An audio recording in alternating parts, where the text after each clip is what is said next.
તો આ બાજુ ભુજમાં જૂની જેલમાં આગ લાગી, વાહનો બળીને ખાખ થઈ ગયા હતા અને બીજી બાજુ ગોધરામાં પણ એવી આગ લાગી હતી. આગે એટલું વિકરાળ સ્વરૂપ ધારણ કર્યું હતું કે અમદાવાદ ગોધરા હાઈવે બંધ કરવાની ફરજ પડી હતી. થોડીવાર માટે અહીંયાથી વાહનોની અવરજવર બંધ કરવામાં આવી. સ્ક્રેપના ગોડાઉનમાં અહીંયા આગ લાગી હતી. મોટા ભાગે અહીંયા જૂના ટાયર રાખવામાં આવ્યા હતા અને આગ અહીંયા પણ કયા કારણસર લાગી છે એ પણ એક તપાસનો વિષય છે. પણ અત્યારે તો ગેસના બાટલા પણ અંદર હતા. એક મોટી દુર્ઘટના પણ થઈ શકતી હતી જો આ બાટલા ફાટ્યા હોત તો.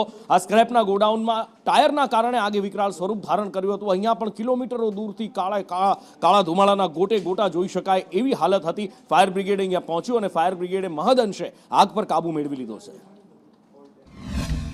અમને 4 વાગ્યાના સમયની અંદર કોલ મળ્યો કે અમદાવાદ રોડ પર સ્ક્રેપના ગોડાઉનની અંદર આગ લાગી છે અને તાત્કાલિક ધોરણે અમે ફાયરની ટીમ સાથે ઘટના સ્થળ પર આવી અને આગને બુઝાવવાને આગને કાબૂમાં લેવાનો પ્રયાસ કરી રહ્યા છે. હાલમાં કંટ્રોલ થઈ ગઈ છે.